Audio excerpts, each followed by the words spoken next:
Now, since the start of the new year, I've had milk floaters rejoicing with the news that EV sales were up in December, and this is proof, blah, and also banging on at me about how the second-hand EV market is buoyant and thriving and exceeding all expectations, which as someone in the car trade, I can tell you it's not, and all the auctioneers will tell you it's not, and all the dealers will tell you it's not, but it doesn't matter, because once you believe the EV way, you're a believer for life. It's like that scene from Life of Brian where he says, "You are the Messiah." I know, I've followed a few. Anyway, so what I thought was, right, let's have a look then. Let's see if the EV second-hand market is buoyant or whether stuff is depreciating that quickly that stuff is just cheap and everyone is losing money. Well, you won't be surprised by the next 10 minutes, but let's go for it anyway, shall we? So the first thing I did, I Googled, do EVs depreciate quicker than petrol cars? Google came back and said this.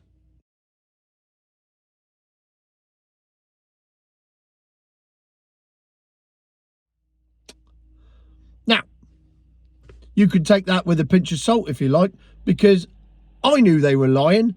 And I knew the AI didn't know what it was talking about. And this is one of the wonderful things about AI.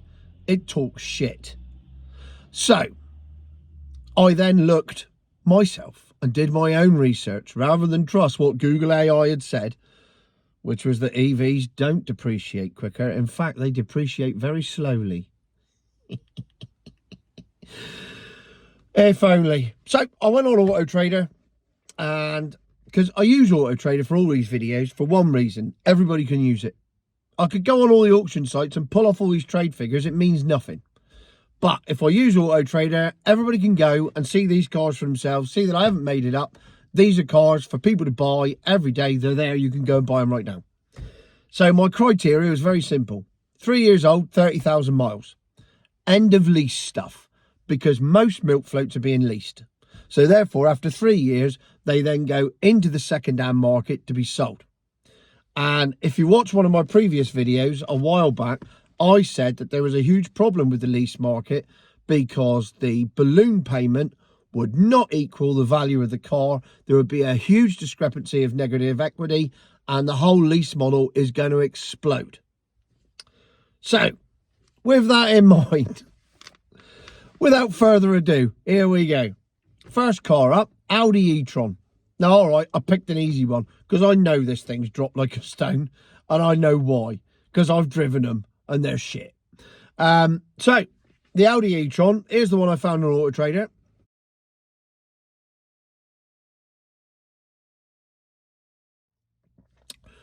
£62,785 RRP in 2022.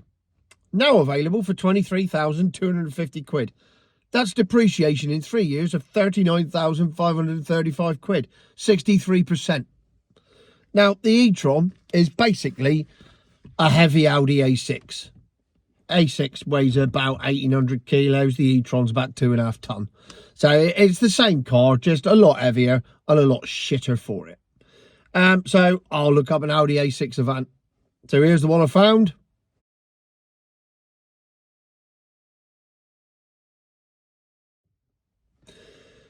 $49,950, that was brand new in 2022. Yours now for 30 grand. A depreciation of 19 grand and a bit. 38%. So that's 63% for the milk float, 38% for the petrol. So that's 1-0 to petrol on the depreciation front. Next, I went for, I did this alphabetically, as you can tell. So I skipped B because I thought there's no point doing BMW, just done Audi. Let's go French. Let's do the Citroen C4. The car I drove from St Ives to Huntingdon, or was it Corby? One of the two. Anyway, I drove it. It took me a week to get there. The battery, just one of the greatest videos ever. The most viewed one on Facebook.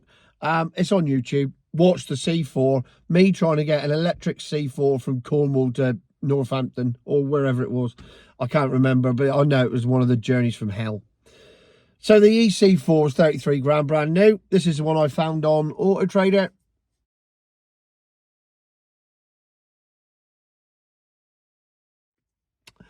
£13,799 quid. That's a depreciation of 19,000 or 58%. Very similar to the Audi. The Citroen C4 petrol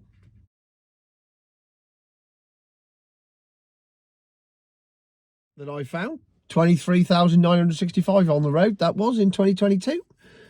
Yours for 13 grand. A depreciation of just under 11 grand or 46%. Still a hefty depreciation, but still 12% less than the milk float. Then proving that I picked on cars that I've driven and I hate. I did. I got to be honest, I have done this, right? So with that in mind, the Ford Mach-E, I'm not calling it the other word that the Ford call it because it's not one of them. Should never have that horse on it. It's a disgrace. I went for the extended range one because, quite frankly, the normal range one isn't worth anything.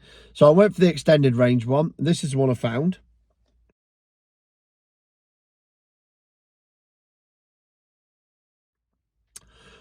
Recommended retail price on the road in 2022 is 58,200. Hang on, let me read that. 58,230. I've got it written down here, but now I'm reading it out. Shit, that's a lot of money. 58 grand. Anyway, you can have it now for 27.5. 30 grand's worth of depreciation, 53%. Or you can have the Ford Focus ST line of Vignale. Ford's top of the range models, the Vignale. That's like M Sport. For those of you that don't know. Oh no, ST line is M Sport. Vignale is more like your avant-garde of your Mercedes. It's more about refinement and luxury. So I found this one.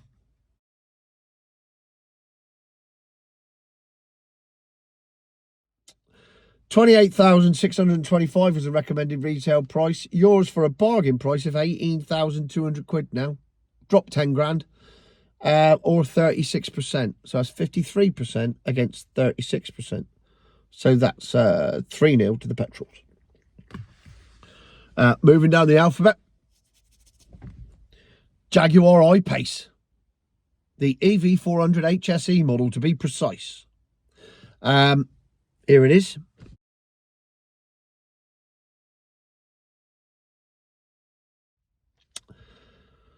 £29,495.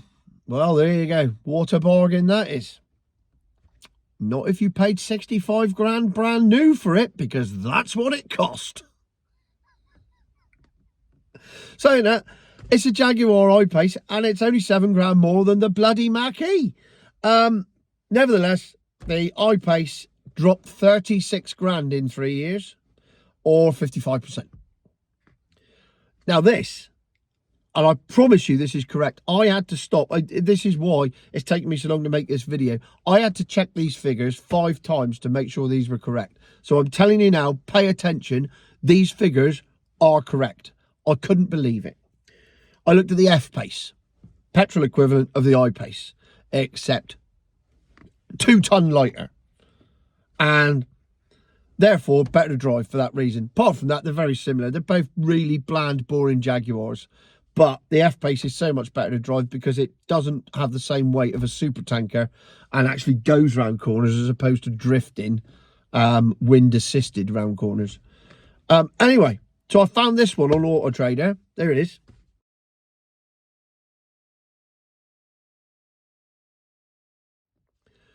For 34,649 quid. So I looked up the recommended retail price for the F-Pace. It's a P250R. Dynamic. Very specific model. So I looked up the recommended retail price for this model in 2022, 3 years ago, when it was brand new. Brace yourselves. £42,020. At 42,020 quid 3 years ago.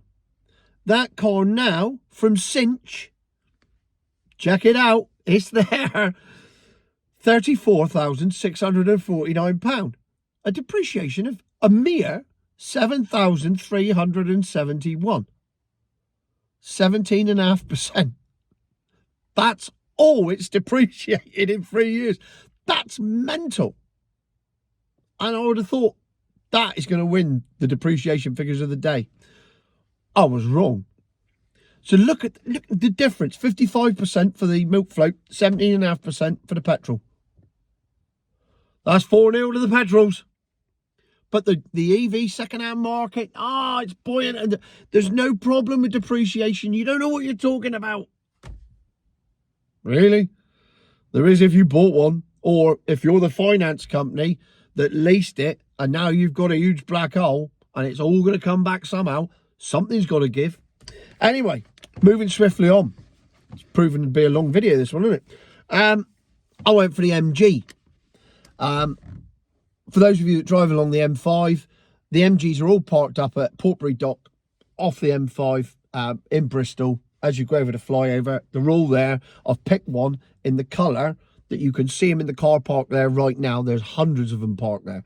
So I'll pick this one up from Portbury. And I have to say, for the money, I think it's the best milk float on the road for the money. I mean, I still wouldn't have one. It's still shit. It's still Chinese. And it's still a milk float. But when you think that you can pick this one up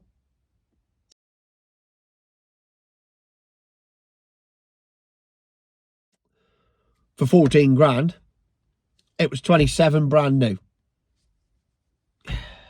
But the range is really good on them. I got to say that's the one thing. They will do. They are genuine about their range. If they say 240, it is about 240. So they have got that going for them. But, I mean, this is one of the better ones. It's dropped 13 grand. It's dropped by 48%. So you'd think, yeah, it'll do. And then you see that the petrol equivalent, the MG3, I went for the 1.5 VTI Tech. I don't know what tech's on them. It's an MG. It's Chinese tech. I managed to find this one.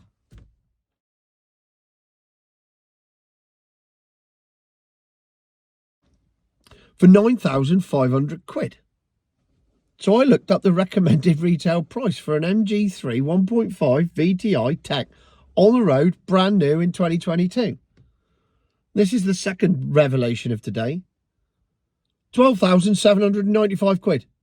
That's all they are, brand new. Now, this is a car that costs less than virtually all the depreciation on all the other milk floats. And it's still only dropped by 3,295 quid. It's only depreciated by 25%. That's mental. That is absolutely mental. I was stunned at that. Tell you what, I wasn't stunned by the last car I chose. I went for the Vauxhall Corsa E. But I went for the Elite Premium.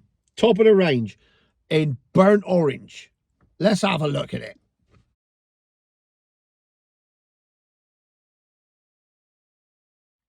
There you go. Now, it's one of the worst ones on the road. It's absolutely shocking. It's still Stellantis. It's a bloody 208. It's a Citroen C4. It's all the same. It's all the same gear underneath, isn't it? So I knew what I was doing with this one. I'll be honest. I knew exactly that this one would come up trumps, and it didn't disappoint. 12,399 now if you want one. But if you bought one 3 years ago, brand new, £30,910. A lovely depreciation of 18,511 quid, or 60%. 60%. Imagine you like that house there. My mate Jav lives there. Lovely bloke. Paid about $350 for it. Imagine if I walked over and went, "Here, Jav, just knocked 210 grand off the value of your house." Why? Because you've been living in it 3 years. I know it's not a fair comparison, but it makes you think, doesn't it? So then I went to the petrol version, the Corsa 1.2 Elite Edition. Again, I went for the same spec in the petrol. This is what I got.